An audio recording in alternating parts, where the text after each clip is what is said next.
Okey, Sri Speaker, saya bangun di sini atas peraturan 36/12. Semua diam, saya dengar. Di hadapan Tan Sri, Menteri Ekonomi kata saya gunakan data yang tak betul, tak benar. Saya semalam sebelum tidur saya rujuk banyak kali. Itu juga. Konotasi ialah saya berbohong. Tetapi apabila menteri menjawab, saya terus buka handphone saya tengok internet. Terus keluar. Kenyataan ini, angka kos pembangunan padu 85 juta sebenarnya adalah jawapan Menteri Ekonomi yang berucap semalam kepada Yang Berhormat Ahli Parlimen Rantau Panjang dan salah satu Ahli Parlimen daripada Bakri juga disebut. Dan ianya, kejap, biar saya habiskan. Ini soal saya kan, integriti saya. Dan saya terus pergi ke tempat beliau. Saya kata not fair to me. Sebab ini adalah data yang kamu bekalkan kepada ahli parlimen dan dipetik oleh seorang insan bernama Wika Siong, ahli parlimen.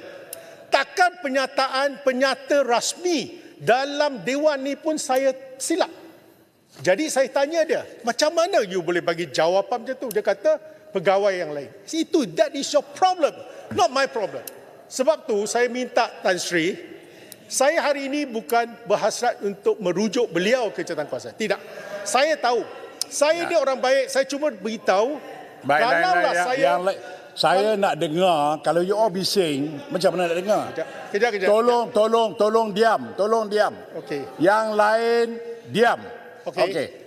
Selepas jawapan itu diberikan secara bertulis atas soalan lisan kepada Rantau Panjang, ianya telah dilaporkan di Edge, The Star, Xinjiu, China Press. 1 minit saya dapat semua ini. Dan saya pun terkilan. Suara Keadilan pun laporkan 85 juta dengan gambar menteri. Saya amat sedih semalam. Bila saya dengar saya yang bagi data yang tak betul, takkan saya timbalan Presiden PKR. Ini dilaporkan dalam portal sendiri. Jadi hari ini, dengan hasrat membersihkan nama saya minta Speaker nasihatkan pada Menteri, saya bukan nak ungkitkan cari pasal, saya bukan jenis itu. Tapi kerana nama saya, kesucian nama seorang yang jahil seperti Wika Siong ni, saya pertahankan sampai ke kiamat. Sebab tu saya minta supaya Menteri, kalau beliau masih berpegang pada 85 juta sebagai satu angka rasmi, maka kenalah beliau melakukan sesuatu, tarik balik apa yang tuduhan beliau terhadap saya semalam. Kedua, kalau benarlah pegawai bagi tanpa kenyataan, tanpa persetujuan beliau seperti mana dia beritahu saya, dia kena buat penerangan menteri di sini. Beritahu Tan Sri Speaker, jawapan saya kepada siapa-siapa ini sepatutnya diperbetulkan, bukannya 85 juta. Dan pergi balik pun, dosanya tak sepatutnya ditanggung oleh Wika Siong. Jadi saya minta, dalam kes ni saya tak kira siapalah pembangkang ke kerajaan.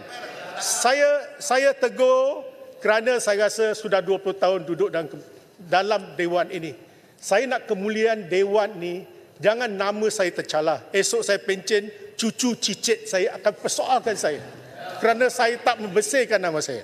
Saya minta Tan Sri Speaker, tolong sebagai orang yang paling dihormati, beritahu menteri ni saya tak boleh buat apa. Saya dah cakap dengan dia pun tak ada tindakan. Saya cuma minta dia melakukan tindakan sama ada buat penerangan di sini atau tarik balik apa yang dia cakap semalam. Itu saja. Dia suruh kita jawab di TikTok. Yalah, kita terpaksa. Apa nak buat? Jadi saya minta Tan Sri, semalam Tan Sri sebagai saksi kejadian, minta Tan Sri gunakan kebijaksanaan untuk berjumpa dengan beliau supaya perkara dapat diselesaikan. Terima kasih. Baik, terima kasih. Padu. Biar saya buat ruling dulu. Sirang. Baik, YB ada 2 pilihan. Yang pertama, YB boleh tulis surat kepada saya, masukkan usul, saya minta menteri perbetulkan keadaan. Itu the best lah. Because ada hitam putih. Kerana kalau saya advise pun, dia kata tidak ada rekod. Jadi lebih baik untuk YB tulis kepada saya. Dan apakah yang YB perlukan daripada dia, sama ada perbetulkan fakta ataupun minta maaf. Itu saja.